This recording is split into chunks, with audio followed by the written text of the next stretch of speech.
3 routines qui te font procrastiner face à tes projets. 1. Tu investis mal ton temps.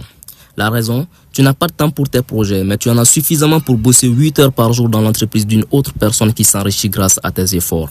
Honnêtement, ce n'est pas mauvais si ton effort a un impact positif sur la vie des autres, en l'occurrence ton patron.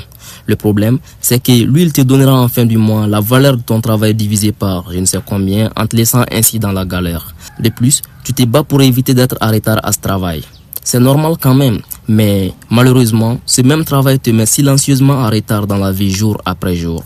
Malgré cela, tu continues de procrastiner sur ton projet qui te permettra de basculer la tendance à ta faveur. Si ton patron n'avait pas eu le courage d'affronter son projet d'entrepreneuriat, il ne serait pas ce qu'il est aujourd'hui. Et toi, tu ne seras pas ce à quoi tu aspires tant que tu ne lances pas ton projet.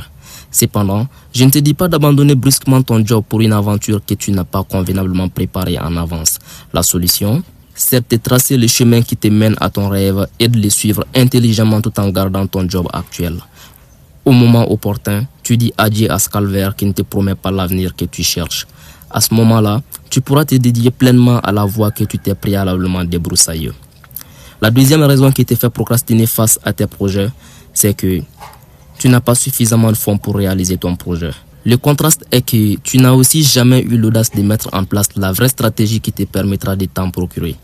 Si tu as une véritable excuse de ne pas avoir le fonds nécessaire, je compatis sincèrement. Mais sache que sortir de cette situation te demandera un effort de plus. Celui de décider de t'en sortir par tous les bons moyens et de rester fidèle à cette décision jusqu'à obtenir ce dont tu as besoin. Pendant cette période historique de ta vie, tu pourras même te voir faire ce qui ne te passionne pas mais qui fonctionne. Ne te décourage pas si cela t'arrive et que ça t'apporte le moyen dont tu as besoin pour démarrer ce qui te passionne. Cette mentalité a permis à beaucoup de personnes de se créer des business rentables qui ne nécessitent pas l'argent au départ, notamment sur l'internet. Ils ont ainsi obtenu le fonds nécessaire à leur projet de cœur. Après avoir compris cela, si tu continues de ne rien tenter, je suis désolé de te garantir que ta vie restera inchangée, à moins que tu ne décides de mettre fin à ta procrastination. La troisième raison qui te fait procrastiner face à tes projets, c'est que tu as peur de l'échec. Imagine quelle serait la situation de l'homme le plus riche au monde s'il avait peur de l'échec au même degré que toi ou s'il n'avait jamais arrêté de procrastiner. Nelson Mandela aimait dire ceci, soit je réussis, soit j'apprends. Il ne perd jamais, car il considère les échecs comme des occasions d'apprendre et de grandir. Cette mentalité lui a permis de poursuivre ses objectifs les plus ambitieux et de les réaliser. Pourquoi ne pas changer toi aussi ta vie en faisant tienne cette mentalité qui ne se résume qu'à 2 phrases? Alors, pour résumer, arrête de te plaindre du manque de temps. Kraïli, commence à te battre avec les moyens de bord.